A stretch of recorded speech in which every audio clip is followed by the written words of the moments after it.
All right, hello, and welcome back to another episode of Two Plane Sports. As you can see tonight, guys, we are joined by a very special guest. We have the voice of the Sooners and the host of T-Row in the Morning, Mr. Toby Rowland. Toby, thank you so much for coming on. Thanks, guys. I appreciate you having me. I'm honored to be with you tonight. Yeah, so Toby, in your 11 years of covering the Sooners, we'll start with football. Have you ever seen a season end the way it did with Lincoln Riley, the head coach, immediately leaving for Southern California? Then we're looking for a coach for a while. The panic starts setting in. It felt for a minute there, at least, to us and some fans, like the sky was falling. No, that was the one. It was the wildest season I think I have been a part of, even before that happened. You think of everything that unfolded from the quarterback change to the comeback at Texas, and it was a crazy, crazy year. You throw that on top of it, and no, I've never seen any season or any it was, I guess, 2 or 3 week stretch there from when Lincoln resigned or when Lincoln left until Brent took the job, and then through signing day and then through the bowl game was just, and it was Christmas too. So we're all doing holiday stuff in the middle of all that. It was wild and exhausting and emotional and exciting and angering and all of that. It all rolled into one. So crazy days. Sorry about the dogs. No worries. I think the Amazon Prime delivery driver must be at the door or something. They all got excited at once. What was I saying? Yeah. No, I think, but like most people, I think Oklahoma's ended up in a better place. I was a big fan of Lincoln. I wish him well, but I think that there are some areas that Oklahoma could stand for improvement as a program, and I think Brent Venables will bring those. I love Brent. Loved him when he was here before. I think it's going to be a lot of fun to work with him, and I think that his vision for Oklahoma football on the field and off is very exciting. I think it's got me excited, and I feel like it's got Sooner Nation excited as well. For sure. So I have to ask, you're around the program all the time. Could you tell if anything was coming up? Did you feel like anything was weird going through the season? Because, from our perspective, we watch every game. We read everything. We follow as close as we can. And we felt like something was just wrong. This team was extremely talented on paper. They were supposed to compete for a national championship. Could you tell anything was different at all? I don't know. We're just, speculating at this point. I'm amused at that take, though. I've heard that a lot. I've heard a lot of people say, I knew something was wrong all season long. Yeah. Or they were supposed to go 12-0 and they only went 10-2. And so something was terribly, terribly wrong with this football team.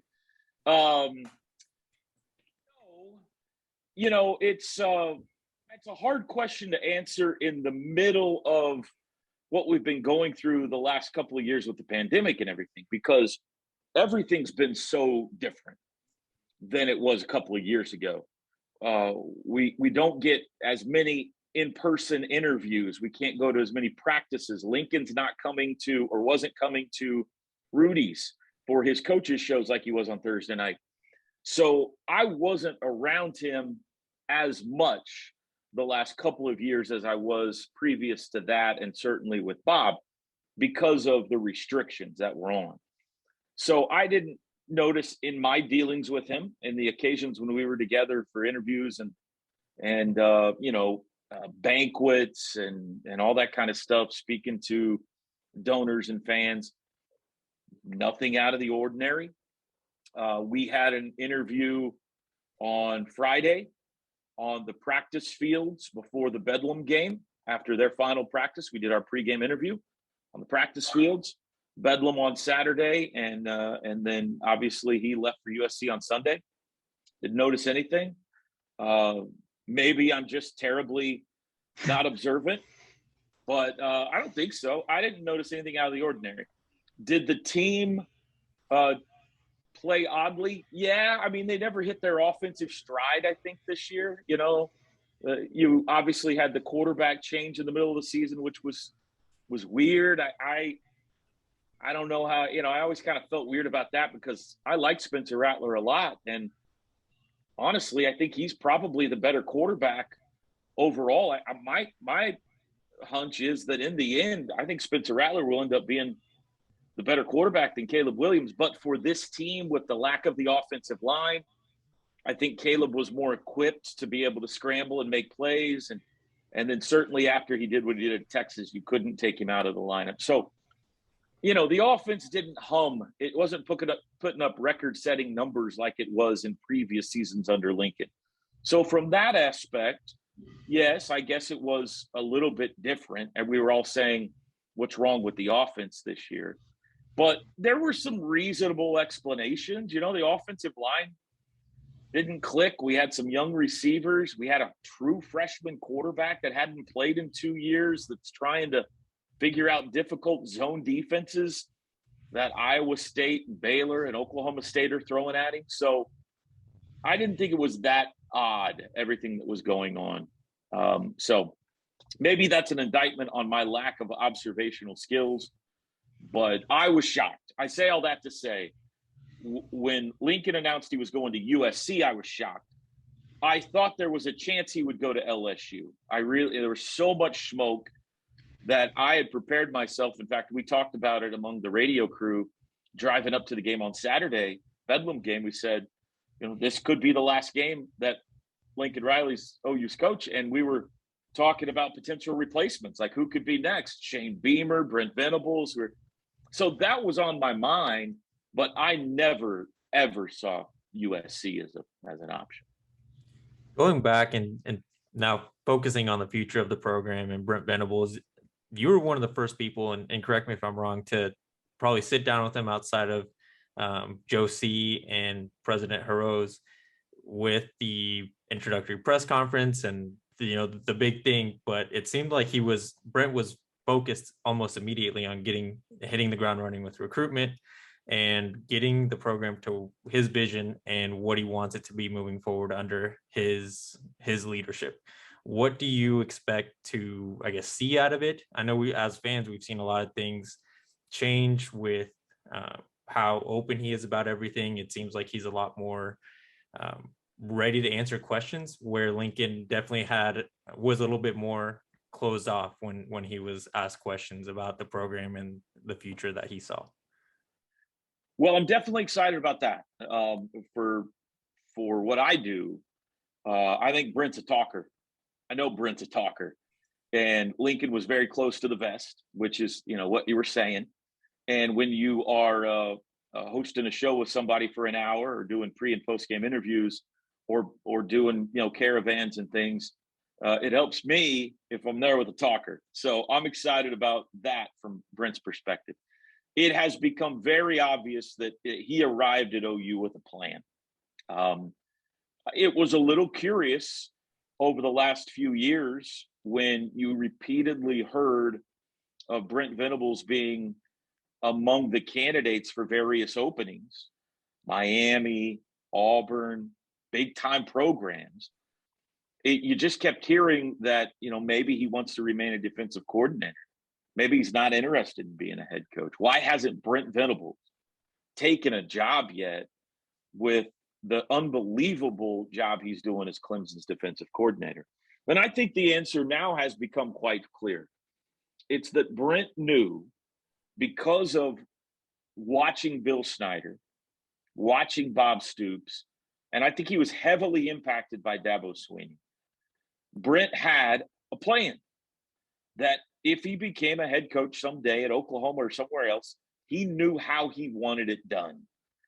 This soul mission thing that he's rolled out, that was a part of the negotiation with the Joes, Joe Castiglione and President Harris, on the tarmac in South Carolina is, I'll come be your head coach, but one of the things I want implemented is this soul mission where you take care of more than just the football player. You are developing the whole man, and other aspects to his program. I think he had been drawing up all along when he was at Clemson. If I get a head coaching job, this is what I want my program to look like. and he was picky. He was very picky. Maybe he was waiting for Oklahoma. Maybe Oklahoma would have never come along.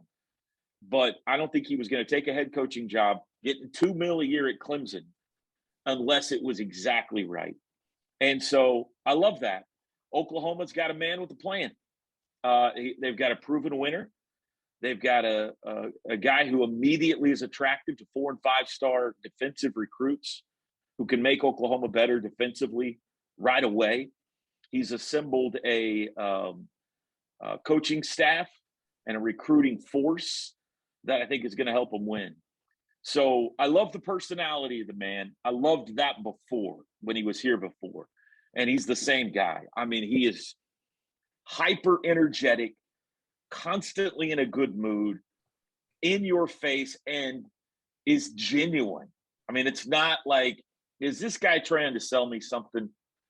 He has been through, I don't know if you guys have heard his life story or not, but grew up in a very impoverished home with no father in the house. And he had to battle his way just to get through high school, much less get to college. And so he's a man of faith who has a plan for what he wants this program to look like. And I'm really, really excited that he's here. I couldn't agree more. And, you know, I think we see a lot more now, at least on social media, with just how close the team is. You know, it seems like they're at the ranch every other weekend, getting, you know, a dinner. Joke. Yeah. Eating a lot of steaks over there, aren't they? Yeah, they're getting steaks. And, you know, today they got the recovery kits from Venables. I imagine because Coach Smitty's going to be putting them through some tough workouts. But a lot of the national. Did you guys know what those were? I did not for a while. I had to Google it, honestly. I had no Googled idea what they had. I kept waiting for them to open up some shoes or something. And that whole little video they put out, they never opened them up. And I was like, what is it? What did they get? I still don't know that I understand it, but they were awfully excited about it. Yeah, according to I think a lot of the Twitter comments said it was like those little boot things you put yourself in after a workout, like the leg recovery thing. Yeah, I thought it was like a giant lunchbox or something at first. I was like, why are they so excited? Like. But with BV now, you know, a lot of the national pundits, they're pretty down on Oklahoma, to be honest. I listen to all sports radio here, and you know, a lot of people are saying that Marcus Freeman's going to be a good hire for Notre Dame, which I do think he will be. You know, he's young, energetic, but people act as if Brent Venables, as you mentioned, is not going to be that energetic, in your face, you know, just a fired up, passionate guy, which he absolutely will be. And a lot of people are also talking about how, with Lincoln gone, our offense might take a dip, which I also believe to be incorrect. I think Dylan Gabriel is going to do a pretty nice job. He's obviously he's familiar with Jeff Lebby and his system already. I guess what I'm getting around to is, what are your expectations for on the field next season? Well, I would respond to that question with who gives a flying flip? You know, I mean, who cares what they say? I've heard some of those things too. Brandon, you got to stay off of sports radio. Sports radio is a bad deal. I listen to the ref in the morning. That's the worst. That show's terrible. Stay off of social media. If you just are scrolling to try to find something to make you angry, it's an easy thing to do in this world that we live in. So who cares? Who cares if they don't believe that OU is going to be good? As far as I know, we still get to play the games and certainly get a chance to prove it. And I mean, heck, last year they thought we were going to win the national championship, right? And that didn't work out. So maybe it's a good thing that everybody's overlooking them this year. As far as how good they're going to be, I mean, I agree with you. I think that defensively, for sure, I feel very confident Oklahoma's going to be better and going to be better for years to come. Not only is Brent's system proven, but I think he surrounded himself with elite defensive recruiters. And they have connections to the southeastern United States and where the talent-rich defensive players are. So I feel very confident defensively. Offensively, I also feel very confident that Jeff Lebby is going to do a great job. I do think that caught up in the anger over Lincoln leaving, that a lot of people have kind of sloughed aside how good his offenses were. They're mad at him. So we have found ways to alibi, yeah, well, he really wasn't that good and we couldn't, run on this or whatever.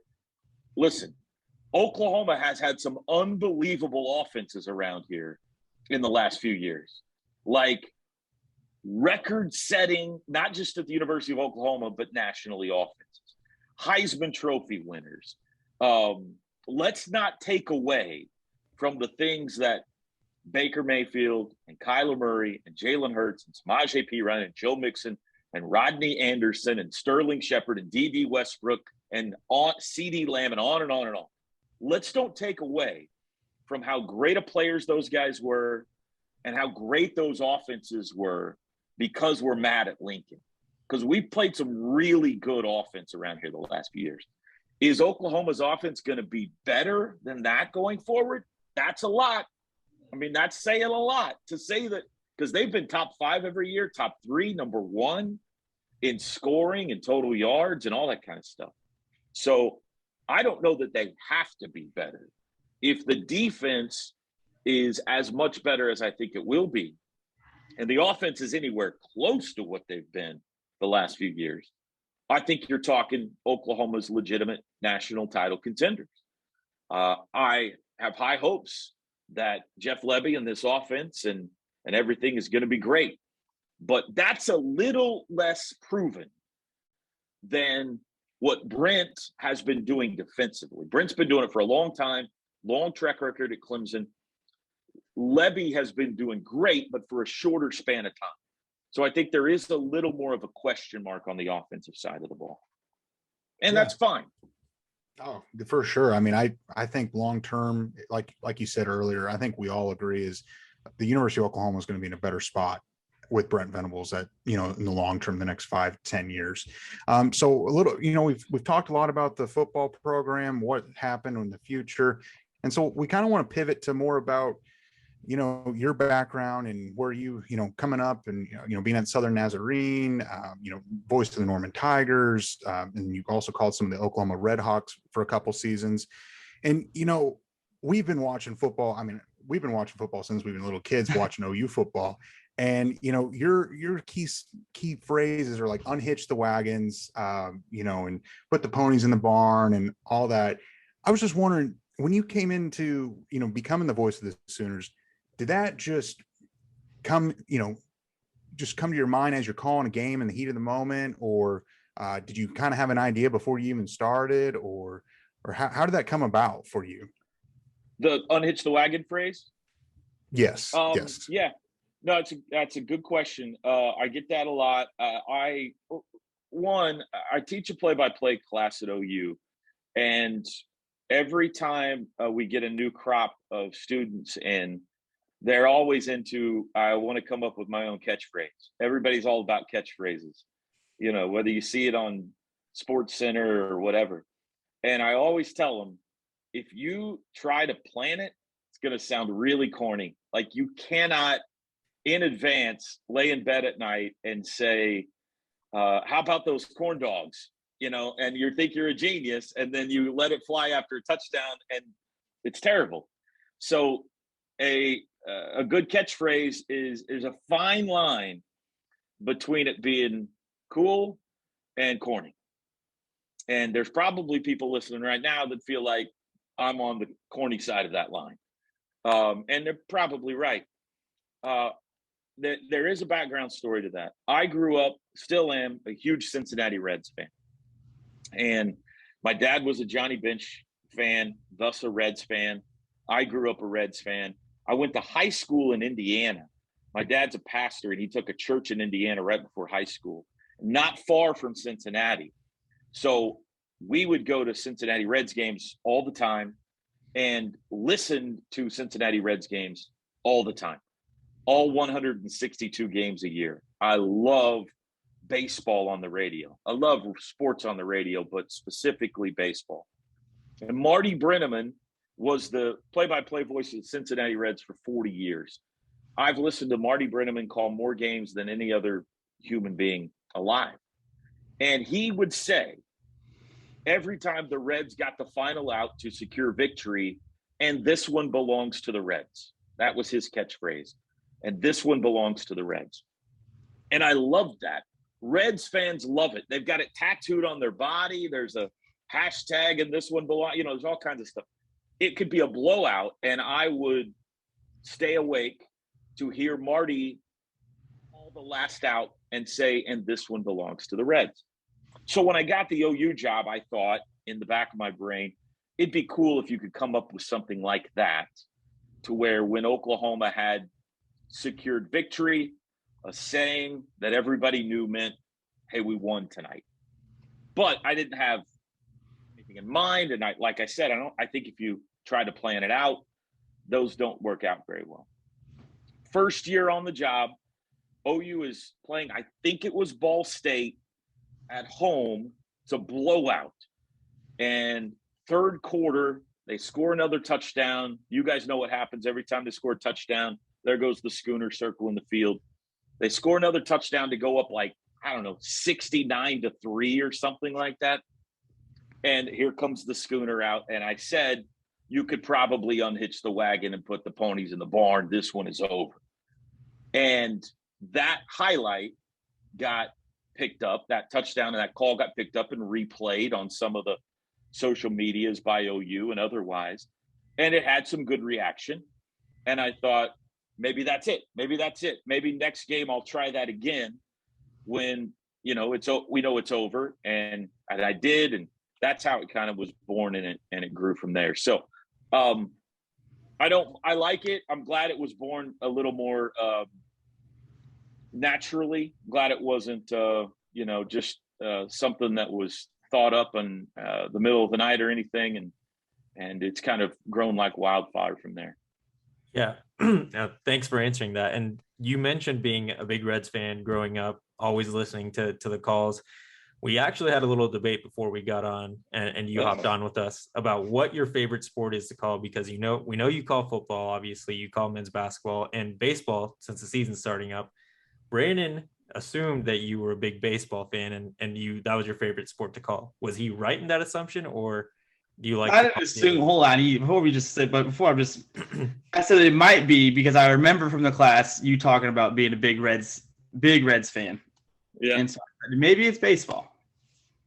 That's a tough one to answer. I think, because they're so different. I think I would give a slight edge to basketball. I was a basketball player, not a very good one, but I was on the team through high school, Southern Nazarene. I understand the game the best of all of them. I feel like I understand baseball and football, don't get me wrong, but I feel like I really get, like Teddy gets football, I really get basketball. I understand the coaching. I understand what offenses and defenses are doing. The terminology flows. I love the pace of the game. There's just see and speak. You're reacting to everything you see. And it is an adrenaline rush, man, for 2 hours. I have a really hard time going to sleep after a basketball game because your brain, the synapses get to firing so fast with everything you're trying to see and say that it takes a while to wind down. And I love that. It's a rush when it's done really well. So I think a slight edge to basketball just because I played that sport. I love them all. What I would say about baseball is I think baseball is the most beautiful to listen to on the radio when it's done well. I think when you think about our great play-by-play guys in American history, the Vin Scullys, the Jack Bucks, even Harry Carey, even though he was entirely different. We always think of the baseball guys. And that's because when you're calling a baseball game, you are basically sitting down in somebody's living room for 4 hours and telling stories. It is really hard to do a baseball game well. You have to You've got 4 hours on the air with someone and you got about 12 minutes of action probably in there. And to keep them entertained and locked in, you've got to not only mix in the play-by-play, but you've got to mix in some stories. What are the coaches thinking? Maybe some stats. You got to squeeze a scoreboard in here and there. Oh, here's another story that relates. Maybe you talk to somebody's parents last night, whatever. Anything you can to make those 4 hours interesting and entertaining. That's what made Vin Scully the GOAT. Is Vin Scully's the greatest storyteller that we've ever had as a play-by-play guy in American sports.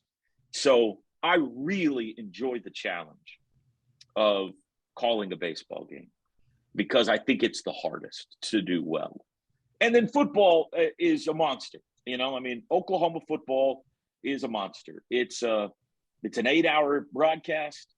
We've got 9 guys on our broadcast crew. We've got Lord knows how many people listening around the world to every broadcast. You might have a highlight call in one of those games that is on SportsCenter that night, or it might be a Samaje Perine record breaker or something Baker Mayfield does that lives forever.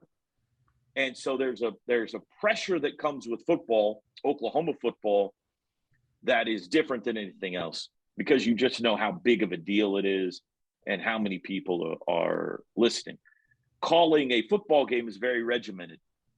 There's a formula to it. There's not quite as much room for creativity in football. There is room for creativity, but not quite as much because it's so formulaic.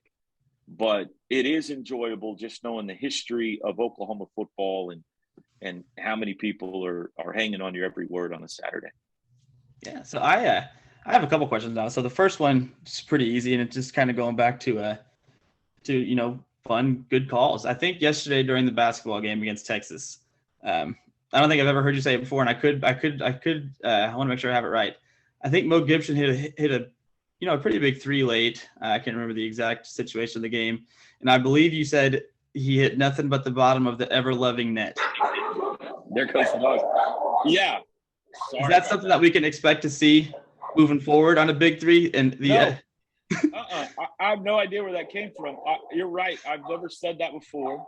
I said he knocks the bottom out of it a lot. I don't remember exactly what I said last night. And honestly, a lot of times you don't remember what you say until you hear the highlights back. And I did hear the highlight back of that one, and I was like, where did that come from? But yeah, ever loving. I never used that in a call before. I don't know that I ever will again, but for some reason, the spirit moved. I liked it. Last night. Sometimes that happens. I've never said I got a lot of grief and a little bit of love out of unstinking believable this year at the OU Texas game when Kennedy Brooks scored. I said unstinking believable. Never said it in my life. Certainly never said it in a broadcast. Don't plan on ever saying it again. But sometimes those just come through your brain, and you kind of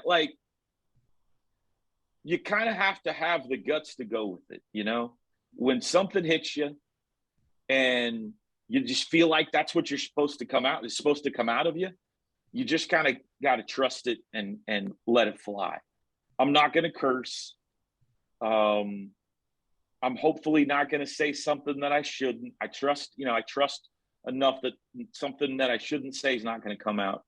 But there's a lot of Oklahoma boy in here. My dad's from Mustang. I grew up in Mustang. My dad's from Tennessee, but I grew up in Mustang.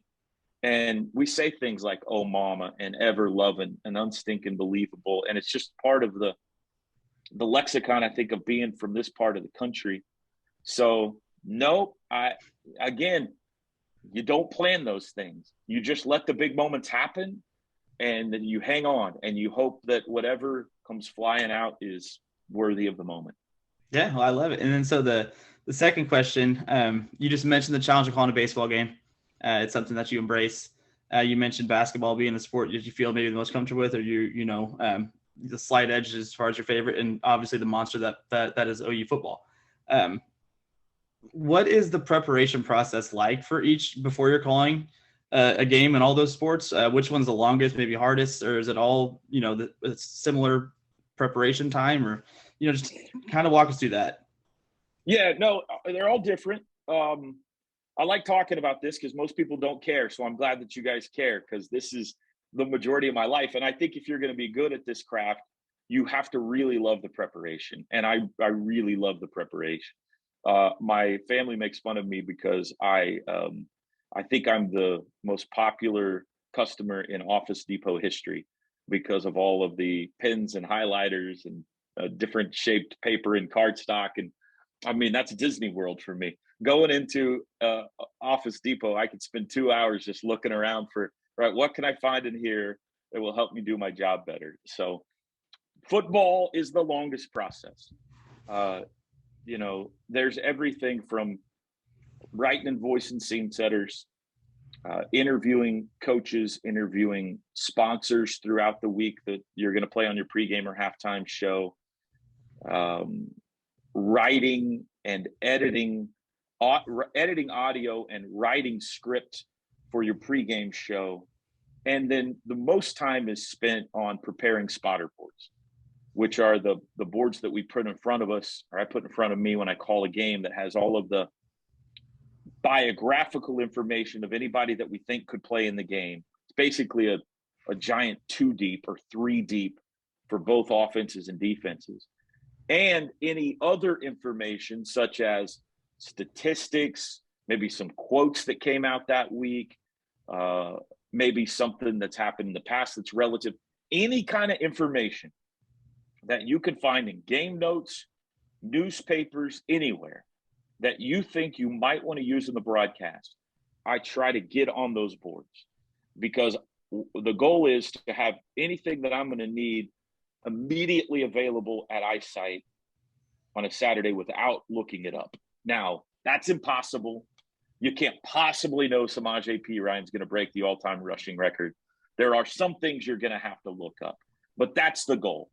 And so the majority of the week is spent getting all of those spotter boards printed and ready and full of all the information that you think you're going to need. So it's a full week. I mean, all of those things I just mentioned, you start on Sunday night. I'll try to write the scene setter through Monday, Tuesday. There's shows to host throughout the week and all that kind of stuff. And then by Friday night, I want to have everything done before I go to bed. I want to have the spotter boards done. I want to have everything written. I want to have everything edited so that I can, one, get a good night's sleep. I feel like that helps the performance on Saturday.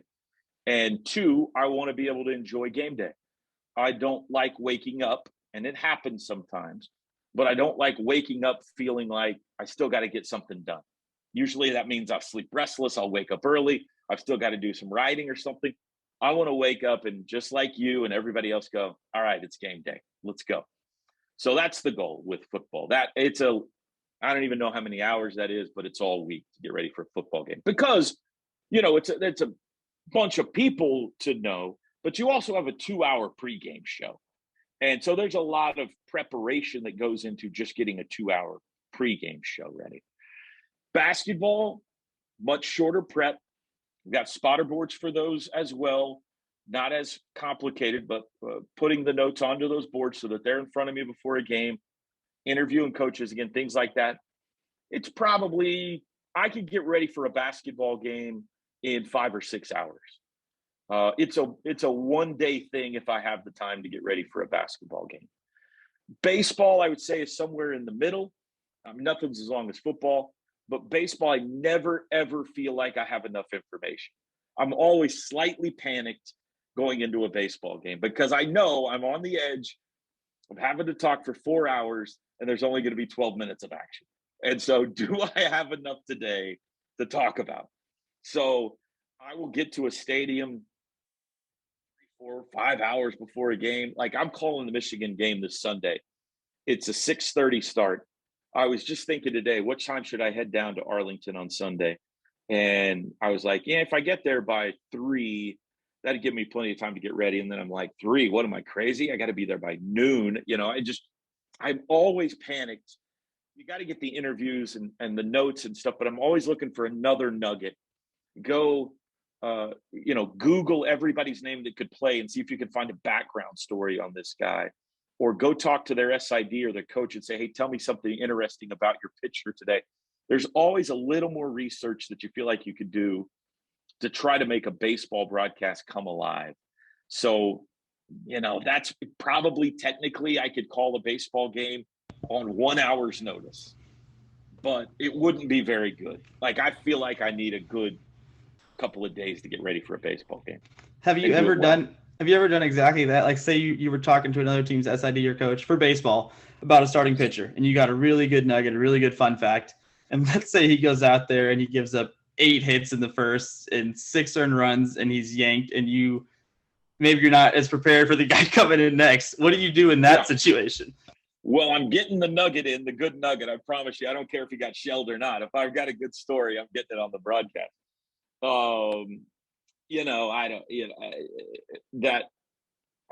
If I don't know the guy that's coming in, then I'm probably a little, if I don't have a good background on him or don't know exactly what he throws. I do have some people in the middle of the game who I can hit up and they will answer their phone, maybe in our dugout, who will tell me a little bit about a guy if I haven't seen him before. But I mean, you just can't know everything about everybody. But hopefully going into a game, one, you have enough information. And two, I think the listeners develop a rapport with you,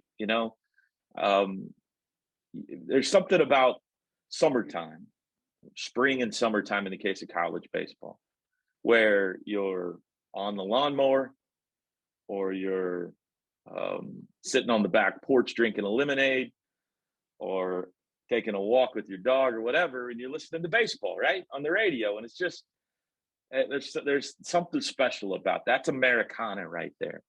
So I think that as the season goes along, you learn more and more about your team. You've got previous experiences to relay back to, and it gets more and more comfortable. But right now I'm pretty nervous because we've had so many JUCO transfers this year and so many new guys on my team, our team, that I don't know. And so not much less Michigan. I'm trying to learn the Sooners still. So I'm pretty nervous going into a season, but we'll get there eventually. Yeah. So, we're kind of coming up on time. We don't want to keep you for too much longer. I mean, we could keep talking for hours and hours. I'm good. I'm good. Let's one go. Last question. Okay. All right. So I've got a question for you. So you've been to so many different venues. You've been calling the Sooners for over a decade now. Obviously, OU is eventually going to move to the SEC over the next, whether it's next year or 2 years or whenever they're actually going to go. You've been, I know you've been at Rocky Top in 2015 when Baker Mayfield and the Sooners went there. What is the coolest venue that you've ever called a football and or basketball game at? And what are you most excited about? Are you excited about going to Death Valley, calling a game at LSU, at Alabama, Florida, eventually whenever the Sooners do go to the SEC? Yes, I can't wait. All of them. Giddy over, we went to Auburn for a basketball game 2 weeks ago, and we took a tour of the football stadium while we were there, which, by the way, the radio booth there is god-awful. But I saw your tweet about that. It's in the end zone. I have no idea how. I'm not going to sleep for weeks. But, it's Jordan-Hare. And you think back to the kick six and the miracle at Jordan-Hare and all the things you've seen in growing up. And I'm like, that's pretty cool. We're going to be playing here pretty soon. Death Valley, the Swamp. I can't wait to go back to Rocky Top. All of them, Tuscaloosa, Fayetteville. I'm even excited to see what Vandy looks like. It's just new places. And in this case, historic venues, Oxford, Starkville. It's all going to be great. I can't wait to go back to Texas A&M. I was on the sidelines the last time we played there, and it was just an unbelievable experience. I've never been in the booth for a game there. So, I mean, those people are crazy, but I can't wait to be back there again. So, very excited. I would say that we're very fortunate with OU being as a tradition-rich program as they are, and the way that Joe Castiglione and Bob Stoops and Lincoln Riley always scheduled, that we got to go to some really cool venues, and I'm sure you guys did too. Rocky Top was amazing. Columbus was amazing. Notre Dame Stadium was, what a special day. What a special day that was. to tour the campus before, and then just to sit there and see touchdown Jesus to the left in this iconic stadium in front of you, and you're thinking of Rudy and all these things. Merv was still with us at that time, and Merv used to coach there, and he's telling us all kinds of behind the scenes Notre Dame stories, and Oklahoma won that day, which made it seems like they always win these great road trips that we go on. Florida State was cool. Of course, all the bowl games. Rose Bowl was a pinch me moment. But this might surprise you. I don't know if it's the coolest place that I've called a game, but it's way up there, and it might be the coolest. Was the year that Oklahoma went to the Final Four with Buddy Hield. We played a game at Pearl Harbor, and it was in a tiny 2,000 or so seat, maybe not even that big, gymnasium. I won't even call it an arena, on the base. And it's open air. So you walk in at the top, there's no doors or windows or anything. You just walk in it's got a roof over it, but you walk in the side, come down to the bleachers, and it was all servicemen and women that were there. And right behind us, where our broadcast position were 5 Pearl Harbor survivors that were there. And it was just an out-of-body experience. And Oklahoma beat Villanova that day, which was what a turn of events happened later that year. But I'd say if only we could have done that later in the year. Yeah. But that is one of those that stuck up on me. Like some of these places, you're going to go to the Rose Bowl and you're like, this is pretty awesome. And you're going to the Horseshoe and you're like, this is going to be awesome. Pearl Harbor snuck up on me. I was excited about the trip. We're going to Hawaii, and I'm excited to visit Pearl Harbor. The impact that the actual game had on me in that arena and being in the presence of these Pearl Harbor survivors was, that one hit me. And to this day is way, way up there as far as favorite places I've gotten to call a game. Kind of piggybacking off of that, mentioning, you talking about that game and the impact it had on you.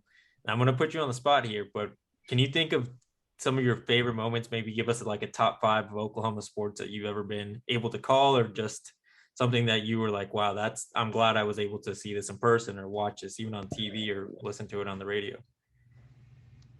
Man, you are putting me on the spot. Wow. First I'll just hit you with things that come to mind. The Alabama Sugar Bowl was an unbelievable night. Oklahoma was such an underdog going into that game and played a perfect game. I mean, they played a perfect game, and the euphoria of beating that Alabama team as badly as they did on that night was so much fun. We've mentioned Rocky Top a few times. What a night that was, because Oklahoma was dead in the water for about 2 hours, couldn't get a first down. And I think Baker Mayfield was about one series away from being yanked. And who knows what his future looks like if that happens. And out of nowhere, they pull off a comeback for the ages, and some highlights in that game. Sterling Shepard, Superman leap over his opponent in overtime. We've been really lucky the last couple of years in OU Texas. I mean, those 2 games stand up with any of them. 2 years ago was an incredible game, and I think this year's might have even surpassed it with the comeback and the massive plays that Caleb made and that Marvin made and that Kennedy Brooks made. Any OU Texas game is just, goosebump upon goosebump every time you're in that stadium. Basketball, Buddy and Trey did some unbelievable things. And the year that Buddy and Isaiah and Spangler and those guys went to the Final Four was, incredible. They hit a game winner against LSU down at the Pete Maravich Center. He hit one against Texas at home. He went crazy in the NCAA tournament. I think it was Isaiah Cousins actually that hit the shot down at LSU. That team, it seemed like every night just gave us incredible highlights. And then Trey was, just stupid good, the kind of stats and numbers he put up. So that's not a very good job of ranking them for you. And maybe you guys can remind me of one I've forgotten about. You know, Samaje broke the record. How was the plant flag night? Fun. Was you know, that's one of those games where Oklahoma's an underdog. They had been beaten pretty handily at home the year before by Ohio State, and it was a surprise in the eyes of many that they won that game. And so as the game's unfolding, you're like, wow, this is quite a statement that they're making, especially defensively that night. And so that was fun. It's always fun to be on the road in the middle of a raucous crowd rooting against you, and they win the game. It's the most fun you can have. It's the Reggie Miller effect. Reggie Miller always said, I love winning at home, but there's nothing better than winning on the road in somebody else's house. And he's right. It's the most fun you can have, is to go into somebody else's house and beat them. So that was a special night. When he planted the flag, we were on the air. We were not in a commercial break. And I remember I said, oh, that's not going to go over well in some circles. I remember saying that. But an iconic moment, you know, in Sooner history. So, yeah, there's been a bunch of them. We've been lucky. Yeah, that was a crazy night, and it's just, I still remember that. And one of the games that I know OU ended up losing, but when Buddy Hield and them went up to Fog Allen Arena against KU, yes. that game was insane. So, I mean, He got a standing O. Yeah, yeah. I've never seen it. I've still never seen anybody else get that. No, you're right. That was, you know, we've had some awesome games that Oklahoma lost. Sometimes people get mad when you say that. I have to be a little bit careful, because I am strangely capable. Maybe not strangely. Maybe other play-by-play guys would agree. My happiness is about 20% after a game. My happiness is about 20% linked to the outcome of the game, and 80% linked to how the broadcast went that night. I'm there to do a job. Of course, I hope Oklahoma wins, but we're there to do a broadcast that we've been preparing for, and we're trying to execute better than anybody in the country. Our goal in every sport, every night, is exactly what Brent Venables is, and Porter Moser's is, Skip Johnson's is. We want to have the number one broadcast crew in the nation. And so we prepare and work really hard at it. And there have been many nights when OU won, and I went home mad at the world, because either we had something technically go wrong, or I botched the biggest play of the game, or, you know, something happened that made the broadcast not as good as it should have been. And there's been a lot of nights when Oklahoma lost, I felt like we had a great broadcast tonight, you know?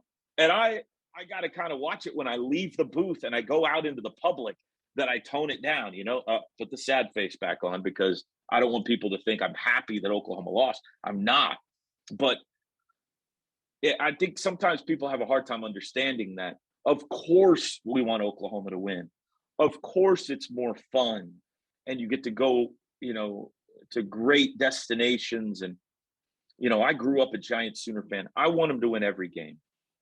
But my number one job when I show up into a stadium or an arena is to execute a great broadcast. And so that's a lot. That's the pressure I feel every night. And when it goes well, even if, like last night's a great example. I don't know when you're going to view this or listen to this podcast, but last night Oklahoma and Texas played in basketball, and Texas ripped their hearts out in overtime with a 2-point win.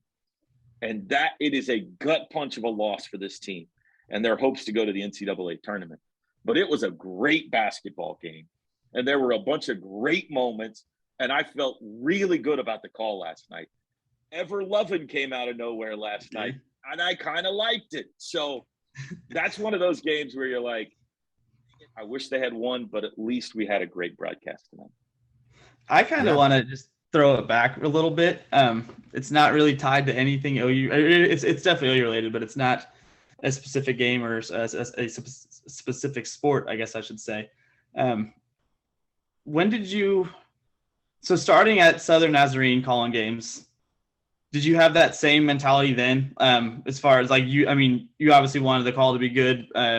If Southern Nazarene lost, but you had a good call, it was still a good day. To now where you have thousands and thousands of people listening to you. I guess what I'm trying to say is just kind of take us through your journey from Southern Nazarene calling those games to Norman to now what I think is probably the coolest job in the world is calling OU football. Yeah, your initial question there is I don't know how else to do it. I mean, I would give this advice to any young broadcaster. You just can't tie your happiness to the result on the scoreboard. That's not what this job is. Your job is not to win the game. That's somebody else's job. Your job is to accurately and entertainingly describe the action in front of you. And if you tie yourself emotionally every night to the outcome of the game, I'm going to call 100 games this year at OU, approximately. And we're going to lose 35 or 40 of them between football, basketball, baseball, and whatever else they put on my plate. I'm going to be a terrible husband and a terrible father if every time Oklahoma loses a game, I come home mad at the world. You just can't. And you can't do your job very well if that's your only focus. You're going to be irrationally homeristic on your call. You're going to think every referee's trying to screw you.